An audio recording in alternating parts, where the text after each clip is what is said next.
Welcome back, y'all. We on the Rob the Savage podcast. Got another special guest here today, y'all. Emanuel Hall, a former NFL player, Nashville great. Well, hold on. Middle Tennessee great. Put it out there for him.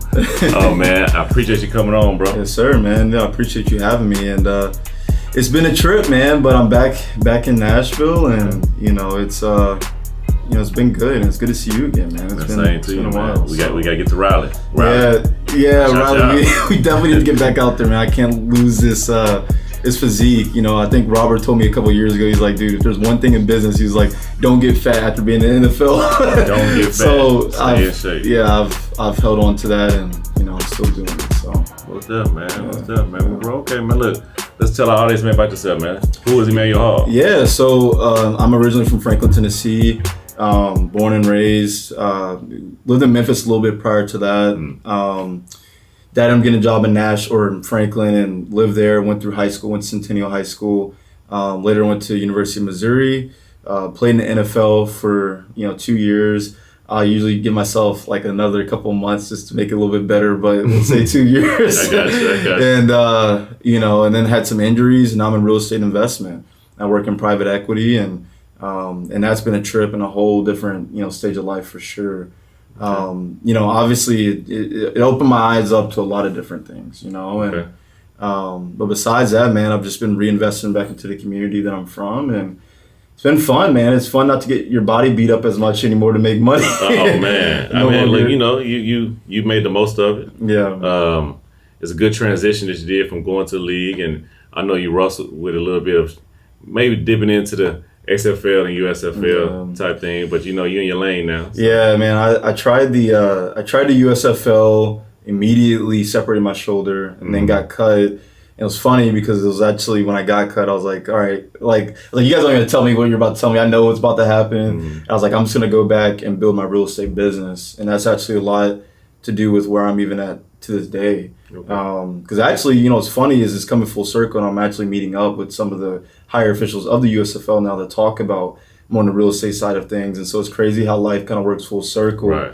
And then I did try the XFL even after that, and I just don't have it anymore. It's like you get older, your mindset comes a little bit different, especially once you start branching out and opening your mind up to, all the different options that are out there. And me personally, it's like a lot of guys can't imagine themselves working for somebody. Right. I'm that exact same guy. I still am. I got you. I think I can always drop my ego enough to work for somebody, but I found out a way to grow my business and really find what I love, and so that's where I'm at today. Well, I'll say this, man. How did you cope with being out of the league, facing okay, look, this might not be the dream that I was gonna get. I'm gonna get into this real estate lane and do the best I can in that, like I'm still playing.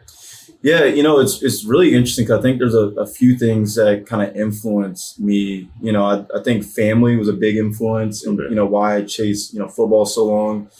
I think also outside perception, what other people wanted for me as opposed to what I wanted for myself. So to even double back off that, coming out of college, I actually tore my groin off both of my legs, right, and had to have that fully reconstructed. So for me, going into the NFL, even though I still made it, I knew that I was already in trouble. Right. And my dad also had passed away from a drug overdose around the same time. So I think dealing with all that stuff at one time was crumbling. Undeniably, it was 100% crumbling. Right. And to say that I handled that easy, it was not easy. And I think a lot of what actually helped with that was finding an identity outside of the sport and kind of knowing those next steps. And actually I think I was with Tampa at the time, and I thought I was about to get activated for a game. I was excited, and then they called me into the office, and they're like, we're releasing you. And I was like, why?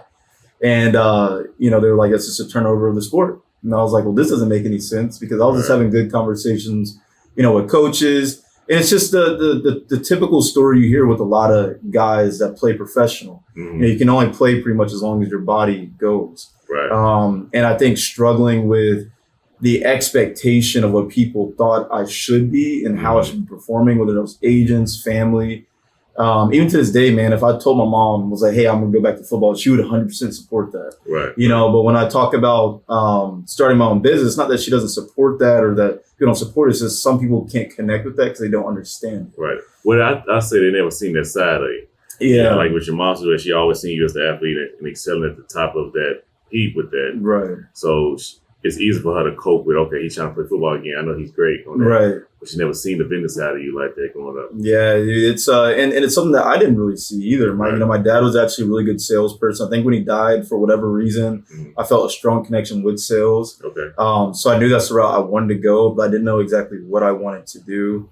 So then I got into private equity and, learned fund management, learned commercial real estate, commercial investment. And dude, it just changed my whole outlook. I mean, some of these guys, man, when you talk about NFL contracts, $1 million, $2 million is really it's nothing. Like, in the grand scheme of things. And some people even to this day would be like $2 million is a lot of money. It's really not that much money. Right. But you got to understand how to actually obtain these things the correct way. And once you understand that and have that vision, it becomes easier to cope with some of the things that go on within the sport. I mean, even from a standpoint of like, hey, if you're in the sport and you have investments outside, you become, it's easier on the field. And that's what I actually realized when I was with Washington, because I was already a real estate agent at the time. Right. And I was like, well, I can make good money outside of this. So I was out there playing loose and I was balling. Right. I think that's a big difference. Like, take somebody like, just say Russell Wilson. He already got the big contract. So he can go out there on the field, perform well, because his livelihood is secure. 100%. I think that's the envy that NFL players will have over NBA players. Yeah. Their contract is guaranteed. So you're playing just to play. You're not really worried about your job being taken so quickly. Right. So I understand that, man. You said something earlier, but just not too long ago, about how when your father passed, you feel like you picked up a gift that he was already having. 100%. I felt that same way with my granddad. My granddad has been gone now for some years, but I'm very, very big in the community and nonprofits and just working with the counselors in here in Nashville. I did not even know this, but my granddad was heavy on that too in the 80s. Oh, okay. Like, I found out that he's one of the reasons why J.C. Napier Center even has a swimming pool and stuff like that. Like, I didn't even know this until I dived deep into that with my parents, and then I went down there to the center and seen a plaque with his name on it. Yeah. I said, oh man, so now I see where that spirit is coming from. Yeah, 100%, dude. And I can tell you, like, since my dad's passed away, there's been a lot of eye-opening moments. And I definitely think, when things like that happen, sometimes maybe there's some sort of connection on a spiritual level, even with that and, pushing life into a different direction. And I think, for me, it was like, I thought I was going to play in the NFL for 10, 12 years. I was that talented. But the reality was I was an undrafted free agent. Every time I stepped on the field, I didn't know if I was going to be there again. And truthfully, I couldn't get on the field because I was hurt. Right. And then you have some guys, even when I was in, the USFL, there's guys that were, 30 and above, haven't been in the NFL in years. And I'm like, dude, what are you doing? You even worked at a normal job before. And the USFL is paying $30,000 a year. Right. So it's like at some point you do have to take your life a little bit more serious. And whether that's coaching, there's nothing wrong with football. It's like that could be coaching. Right. But there is a time where it's like your time has passed. Right. And I think that is a hard pill to swallow for a lot of guys. I'll tell you right now, again, initially in this process, I was not, the way I was taking in all this negative information, I couldn't function. And I think that drove my life actually in a really negative direction at a time. And I think there was a point in time where I was like, okay, like, I'm going to get this together. I'm going to go out there and network, find the right people, find the right knowledge. And I think that's really the biggest thing. And it's like, dude, you don't have to work for anybody if that's what you want to do. Right. And I truly think even on a, spiritual level, it's like, if you really have faith in what you're doing, then just keep doing it. Yeah. Whether it's a podcast, whether it's, hey, you want to be a banker, it's like, nothing's easy, and it's like, you can make the same money you're making in football, if not more, doing something else, as long as you do a good and proper job. Good work becomes, usually money. Right. So that's something that I had to learn. And now I've totally grown my business. I've been in it for about 3 years, going on 4 years. Okay. And man, it's just been a blessing for real. I mean, it is a blessing, man. Like the transition that you've done since playing sports, man, is I think is honorable, and it's going to help out a lot of men and women cope with the life after sports. 100%. I will say that let's get a little deeper with that, man. What's some things that you went through in the league that a lot of people don't know, man? Like the ups and downs, just the culture, or just a lot of youth were pushing to get there, but not understanding the business side and how harsh it can be. Yeah, so I didn't realize that if you were under the free agent, pretty much you were on the red line all the time. And the first guy to look at to be cut on any roster, doesn't matter about performance. It can be a lineman went down, and I'm a wide receiver, and I get cut because they need to bring in another lineman. Right. You know, so it's like I didn't realize how, none of the money's guaranteed. You know, my first contract was $1.7 million. I'm telling you right now, I did not see $1.7 million. Right. You know, maybe a fraction of that, maybe. And a lot of that wasn't even made in the actual sport. Right. You know, so a lot of these guys, you know, you go and you see guys are posting these nice cars and they're posting, you know, some of these guys are making 100,000, you know, a little bit over 100,000 a year to go out there and beat up their body and beat up their mind. And then they hit reality once they're cut, you know, and these are guys that even, hey, they're making, you know, I know some guys are making over $1 million and living, you know, paycheck to paycheck. Yeah. Like, how is that? So, you know, I think when I got into the NFL, it was more eye-opening of the culture and how regressive it is in certain ways. I think football actually gives you a lot of, you know, the things, even through the negative things, I learned so much that I still use to this day. But I think overall, dude, there's so much more that you can do. I mean, the amount of guys that lose their money and go broke, it's like, it's almost like a factory of making people broke. And it's not because of the sport itself, it's because of the culture within the sport. Right. And, you know, then everybody has financial advisors. How are so many people losing their money? And I think that's a really interesting thing to kind of look at in a perspective. And that's something that I realized as soon as I stepped into the finance world, why that actually is. Right. And, you know, it's just like, yeah, man, it's like, you know, you really gotta, you get to grow up faster than what you would probably like once you step into the NFL realm, because it's a lot different in college. A lot of guys are grabbing at you, whether it's financial advisors, agents, coaches, you know, the girlfriends, having the multiple women. You know, there's guys that, you know, a lot of infidelity goes on, and it's like you can fall into that trap, and you end up losing a lot of your money because of really petty things. Everything you're trying to keep up with, everything you're trying to satisfy everyone. Yeah, I can see that big time, especially with the younger. But hey, even some of the older players, they still caught up in that imagery. Even after they're done, man. There's guys that are even done, and they've been doing that for so long that their reality is skewed. Right. And it's almost like they're a victim in a way, but it's just because of a certain lifestyle. I was talking to one of my boys the other day. I was like, the way he views women, I was like, it's totally different the way that I view them now that I'm outside of the sport. Right. It's like, and that should be something that people should take very serious, because the person you choose to be with is 100% going to dictate a lot of your future. You know, and it's like, it's cool to go out there and sleep around and do different things, but there's diseases, you can have multiple baby mamas. There's a lot of bad predicaments. I mean, you know, these are real things, and I've seen it happen, and it's really sad when it does happen. It's a real thing, man. You prompt me to think about something right then what Kevin Samuels just said. A lot of women who desire these type of men, or the high value or the whatever 6-figure guy, not knowing what all comes with that. And like you just said, if you make a certain amount of money, he's going to have 8 times out of 10, he's going to have multiple women. He's going to have multiple women. I think a lot of men are like that. I think naturally men do want to go out there and just do that. And I don't know if it's a cultural thing. I don't know if it's a natural thing. But it takes discipline. And I think that also is a foundation I found in Christianity. It's just like, hey, you know, it's a discipline thing. And I think if you can't be disciplined in your own household, dude, everything around you is going to be chaotic. And even going back to my dad, it was like I saw a lot of those things go on, greed, really, and particularly. And that's actually a big part of how he ended up dying. And, you know, his whole household is messed up. And outside the household is even worse. You know, and even to this day, I'll sometimes even choose my business partners based on how they handle their household. You know, they go and they tell me, hey, I'm Christian, I'm this and that. And then I go out to a club with them, and they're all over every girl. You know, they're doing everything the opposite. And it's like being a Christian is not about being perfect, but it's like some people become hypocritical when they're judging everybody else and not looking at themselves. And I also think that if you have a wife and you're cheating on your wife, then me as your business partner, you just met me. You might cheat on me. Yeah, you'll easily do it. You know what I mean? What's crazy is, man, the discipline part. I've cut friends that are deadbeats. That to their own kids. Like, man, how can I be your friend, bro, knowing, how can I go out and party with you knowing you ain't even taking care of home or some kind of way? So, yeah, I get it. I get it big time, man. Yeah, I'm glad you brought that up because a lot of people, the youth need to hear that.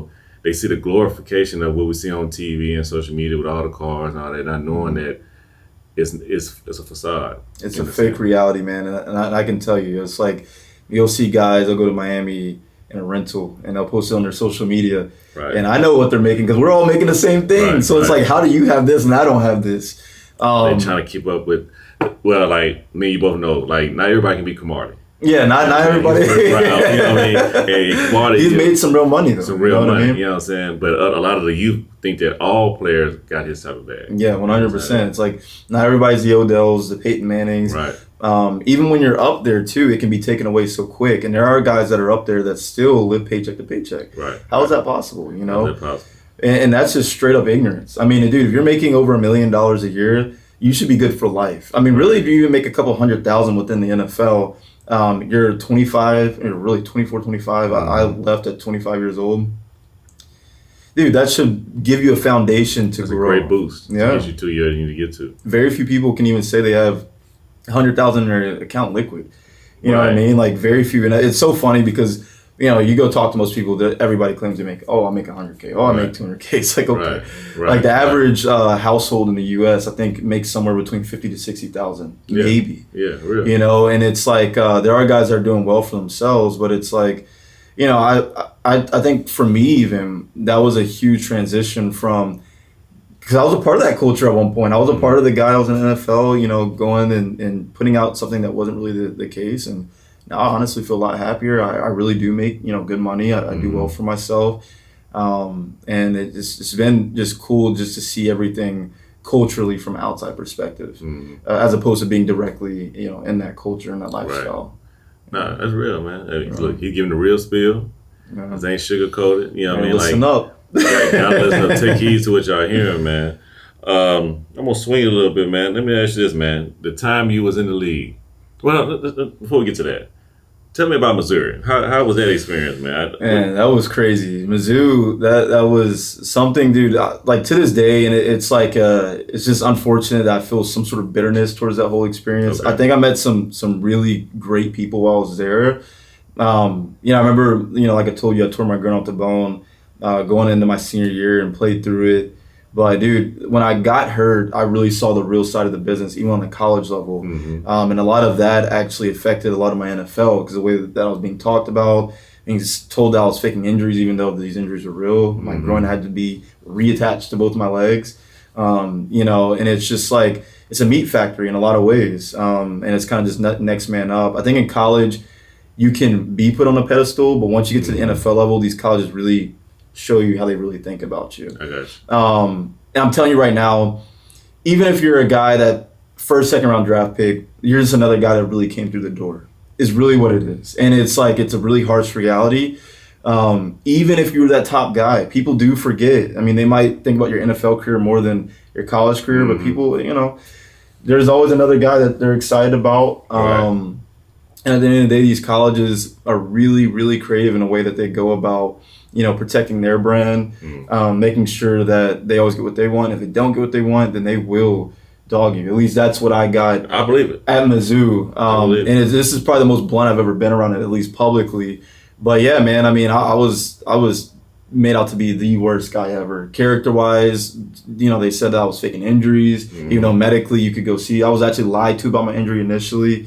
And at the time, you know, it's like, okay, yeah, you could go back and say you want to sue the school or something like that. It's like, dude, my dad passed away. Like, I'm trying to make the Chicago Bears. Dude, the last thing I'm thinking in my head is like, let me go take revenge on my college. And truthfully, it was just like, I was dealing with so much real stuff at that time. It became such a small thing. And it's like, even to this day, it's like, I never really think about it. My girlfriend actually asked about it, you know, from time to time, like, would you ever go back to Mizzou? And I'm like, you know, maybe for a little check-in every, you know, couple of years. It's crazy, man. You know how we joke, you know, me and Riley and Chris, we know we joke with you about, well, you know, you should have just came home. To TSU. As you seen, especially working out, you see the familyness of us. Like, we locked in. TSU is a small-knit community, and it's like guys stay in touch. I think when you go to these bigger schools, these SEC schools, it's not the same. I do have friends I still hold on to from those days. But even, dude, when I got hurt, man, I saw a real side even from the friendship side. I lost a lot of friends. I saw the real side from family. I saw the real side from friends. I think, man, it's tough. It's a hard pill to swallow. It's a hard pill, man. But we always showed you love. I appreciate it. I told you that with the we close knit, and as you seen, they got them dogs too out there. Yeah, 100%, dude. And it's crazy because there's actually a lot of really talented guys that go to the TSUs and these smaller schools. Even Chris Rowland. Chris Rowland's probably one of the best route running receivers I've personally seen. But the reality is about a guy like him is that he's always going to have to do more than the next guy because he did not come from a big school. He's also a shorter guy. And those are things that people don't see within NFL or don't know about the NFL because it's like no matter how talented you are, right. It's a big part of the political side and also networking. The same way I go in business, on network, you need to know the coaches. You need to get to know, if you can go talk to the GM, man, become best friends with the guy. You know what I mean? You got to know to play politics. You got to play the politics. Yeah, game. Man. Since you brought that up, man, your time in the league, who was the most athletic person you have seen? Matter of fact, let's include college and pro. Who's the most athletic person you have seen? I was going to ask you, was you on the team with Beckham? Was it before you? No, that was before me. Now, he was a freak of nature, and truthfully, out of Mizzou, receiver-wise, he probably was one of the more, probably the freakiest athlete. Okay. It's unfortunate what happened with him. I think the best receiver I've seen in the league was Mike Evans. Okay. 100%. I played with him when I was with Tampa. Probably one of the most genuine superstars I've also been around because, undeniably, he's had a hell of a career. He's a beast, man. He taller than you. Oh, dude, yeah. He looks like a basketball player.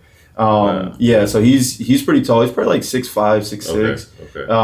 But he's just a big body, man. It's like you throw it up, 9 times out of 10 he's gonna come down with it. Right. Not like that a 5'8" DB can do with that. That's true. So it's yeah, man. He does it right outside of football too. He has a wife, he has kids, he treats them right, and it was cool to see a guy with so much success, go about his business the right way. Yeah, 'cause he's a monster. You're right, and he's doing everything the right way. Yeah. I'll say this, man.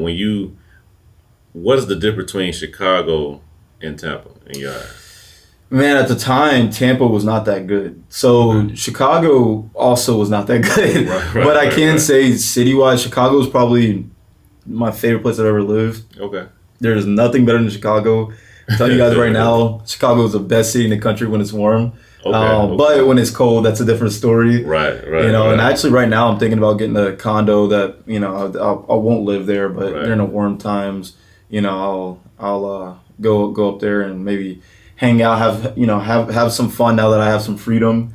So bring back some Harold's chicken. Yeah, man. I've heard a lot about that. I've never had it though. Man, get the mild sauce. Man, they on point. The pizza's a little overrated though. Yeah, it's a big thing there. I think Italian Fiesta. Something they got out there. Yeah. They got the good popcorn too. Is it a Garrett popcorn? Yeah, it's an hotel. I know exactly what you're talking about. Airport. Yeah, it's cool. Yeah, it's a cool video. I've had a lot of just really interesting experiences. I think for me, I was a guy that saw the hype of going into the NFL and then saw the very bottom, the worst possible thing that can happen to you.